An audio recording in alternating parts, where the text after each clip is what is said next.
जय जय श्री राधे, जय जय श्री श्याम। श्री कृष्णाय वासुदेवाय हरे परमात्मने प्रणतः क्लेशनाशाय गोविंदाय नमो नमः। सभी प्रभु प्रेमियों को प्रेम भरी राधे राधे, जय श्री कृष्णा। आज हम लोग इस वीडियो के माध्यम से जानेंगे कि भगवान के जो भक्त होते हैं वे कैसे होते हैं और भगवान ना जाने किस क्रिया पर आपके प्रसन्न हो जाते हैं। क्योंकि भगवान कहते हैं कि भाव का भूखा हूं मैं, भाव ही एक सार है, और भाव से मुझको भजो तो भव से बेड़ा पार है।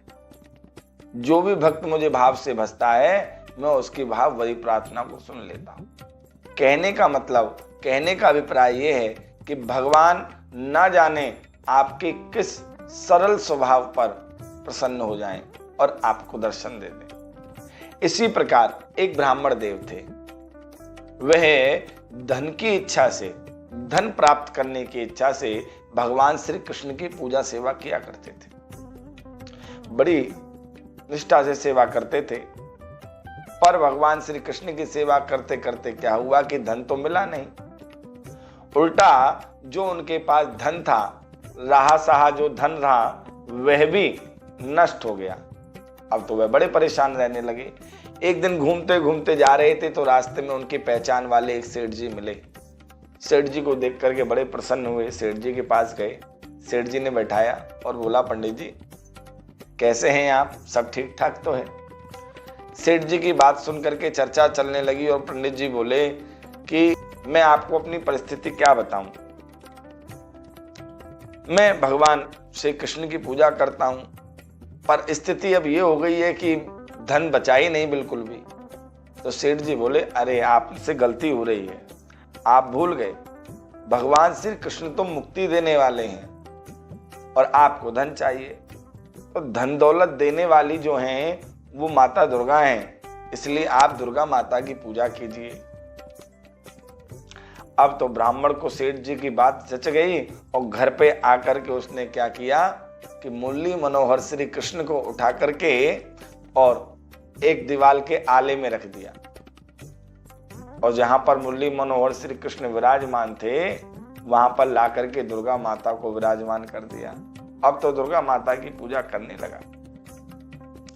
लेकिन एक दिन जब वो माता दुर्गा को धूप दिखा रहा था तो उसने देखा कि धूप का जो सारा धुआं है वह जो आले में भगवान श्री कृष्ण विराजमान थे, जो रखे थे, वह सारा धुआं उड़ करके उनके मुख की तरफ जा रहा है। उसको बड़ा क्रोध आया और देख करके सोचने लगा कि वाह, इतने दिन से मैं सेवा कर रहा था जब कुछ नहीं दिया, और अब लेना देना कुछ नहीं, इतनी दूर बैठे हैं लेकिन फिर भी यहाँ से पूरा धुआं लिए जा रहे हैं। तो क्रोध आया और आकर के उसने रुई ली और रुई ला करके भगवान की नासिका में डाल दी कि अब ये धुआं सूंघेंगे नहीं।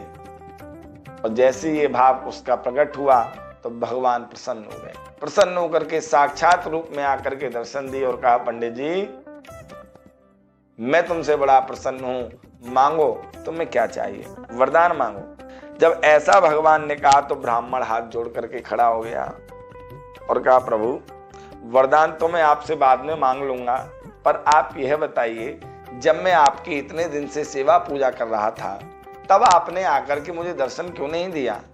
तब भगवान बोले कि पंडित जी पहले आप मुझे जड़ मानते थे,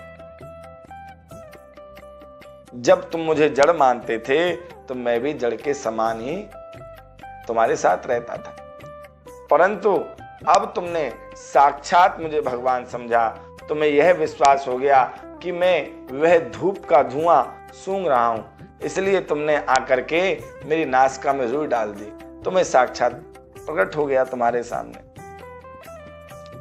क्योंकि भावग्राही जनार्दना, मैं केवल भाव से ही मिलता हूं। तो इस कथा से हमको यह शिक्षा मिलती है कि श्री विग्रह की सेवा करते समय हमें सदा इस बात का स्मरण करना चाहिए कि श्री विग्रह रूप में साक्षात भगवान ही विराजित हैं। इसलिए यदि हम भक्ति भाव से भगवान की सेवा करते हैं तो भगवान निश्चित रूप से हमारी सेवा स्वीकार करते हैं। साधु संतों के मुख से सुना है कि भगवान की सेवा पूर्ण आदर भाव से करनी चाहिए। भगवान बहुत कृपा करके हमारे समक्ष श्री विग्रह रूप में प्रकट होते हैं। इसलिए हमें इस अवसर का लाभ उठाना चाहिए और निष्काम भाव से भगवान की सेवा करनी चाहिए। न जाने कौन सी सेवा पर भगवान प्रसन्न हो जाएं। कहते हैं ना कि न जाने कौन से गुण पर दयानिधि रीझ जाते हैं। न जाने किस तुम्हारी क्रिया पर, न जाने किस तुम्हारे भाव पर भगवान प्रसन्न हो जाएं और तुम्हारे सामने प्रकट होकर के तुम्हें दर्शन दे दें। इसलिए जितना हो सके भगवान नाम लीजिए और श्रद्धा और भक्ति के साथ में श्री विग्रह लड्डू गोपाल जी की सेवा कीजिए। आपके घर में जो भी विग्रह विराजमान है उनकी भाव से, निष्ठा से सेवा कीजिए। जब आपको प्यास लगे तब उनको जल पिलाइए, पहले उन्हें पिलाइए फिर आप पीजिए। जब आपको भूख लगे पहले उन्हें खिलाइए फिर आप खाइए, क्योंकि भगवान केवल और केवल भाव के भूखे हैं और भगवान को कुछ नहीं चाहते। भगत के वश में है भगवान, भक्त के वश में भगवान हो जाते हैं, लेकिन कब? जब आपके हृदय का भाव सच्चा हो। भगवान कहते हैं कि मैं निज भक्तन हाथ बिकाऊं। भगवान अपने भक्तों के साथ हमेशा रहते हैं। मैं निज भक्तन हाथ बिकाऊं, आठों याम हृदय में राखूं, एक पलक नहीं बिसराऊं। एक पल के लिए भी मैं अपने भक्त को नहीं छोड़ता। रथ हाकूं, पग धोऊं, बासन मांजूं, छान छबाऊं, मैं भक्त के लिए ना जाने क्या क्या करता हूं। मांगू नहीं दान कछु तिनसो, इसके बदले में भक्तों से मैं कुछ नहीं चाहता।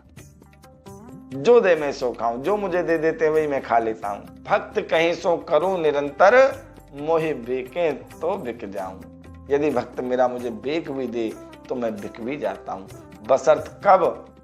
जब उसका भाव सच्चे हो।